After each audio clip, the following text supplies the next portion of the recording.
লাইলির মা, আরে তাড়াতাড়ি এদিকে আসো। কি হয়েছে? আজকে আমি অনেক খুশি। খুইলে না খুলে বুঝুন কেমনে? লাইলির মা, মনে করো যে মেয়ে যদি বড় হয়ে যায়, বাপ মার মনের মধ্যে সবচাইতে বেশি চিন্তা কোনটা আসে? মেয়েরে বড় হইলে ভালো ছেলের হাতে তুলে দেওয়াটা। শোনো লাইলির মা, ছেলে খালি ভালো হইলেই হয় না, ছেলের যোগ্যতা থাকা লাগে। আর সবচাইতে যেটা বেশি থাকা লাগে সেটা হলো কর্মঠ এবং কর্মক্ষম। আমি সেই রকম একটা প্রবাসী খুব ভালো ছেলে পাইছি, বুঝছো? এটা আপনি কেমন কথা বললেন আব্বা? একটা ছেলেরে চিনি না, জানি না, কখনো দেখি নাই, হঠাৎ করে ধরে নিয়ে এসে বলবেন যে তারা আমার বিয়ে করতে হবে, আমি সেটাতে রাজি হয়ে যাবো, এমন তো কোনো কথা নাই আব্বা। তাছাড়া আপনি জানেন বিদেশি ছেলে আমি বিয়ে করব না। জোহরা বেগম, আপনি মাথা গরম করেন না। কোন মেয়ে যদি তার বাপের মুখের উপরে এইভাবে কথা বলে, তাহলে ওই বাপের মাথা গরম না হয়ে কোনো উপায় আছে? তোমার মেয়ে কি ভাবছেটা কি?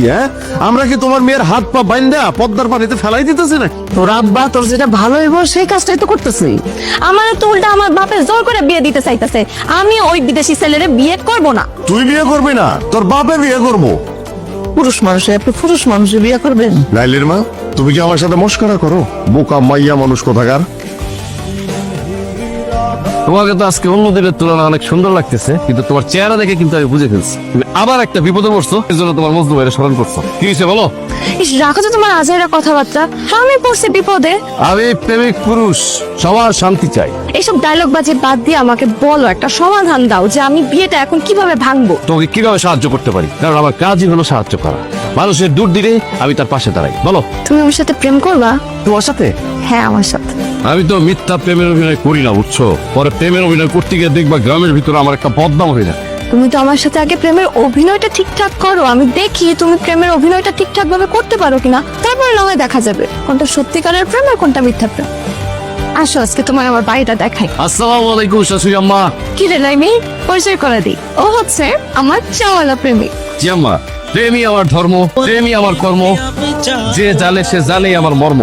তোর কি মাথা খারাপ হয়ে গেল লাইলি? আব্বা আমার সাথে যা শুরু করছে তারপরে কি মাথা ঠিক রাখা যায়? আব্বা আমার জীবনটারে নিয়ে পরে ছেলে খেলা শুরু করে দিছে। আব্বা তো আমার মতামতের কোনো দামই দিতেছে না। আরে বাবা, বিয়ে করবো আমি, সংসার করবো আমি, সবকিছু করবো আমি। ছেলেটা বিদেশ থাকে, ওইখানে ওর ব্যবসাও আছে। সবই ঠিক আছে, আমি কি করবো তাতে? আমি ওই গাধার আমাদের জীবনে বিয়ে করবো না, ওরা আমি দুই চোখে দেখতে পারি না। তার থেকে আমার চাওয়ালা প্রেমিক অনেক ভালো। তুই জোকার চাওয়ালা প্রেমিকরে বিয়ে করবি? এটা তুমি কি বললা?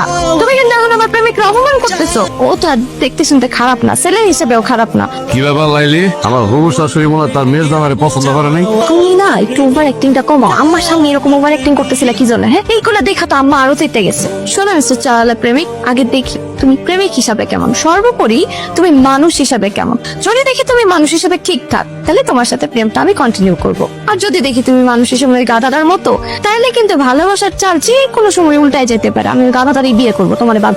এই মজদু থাকতে লাইলির কোনো টেনশন নাই। প্রেমই আমার ধর্ম, প্রেমই আমার কর্ম, যে জানে সে জানে আমার মর্ম। আমাকে কেন জানি মনে হয় মানুষটা ভালোই।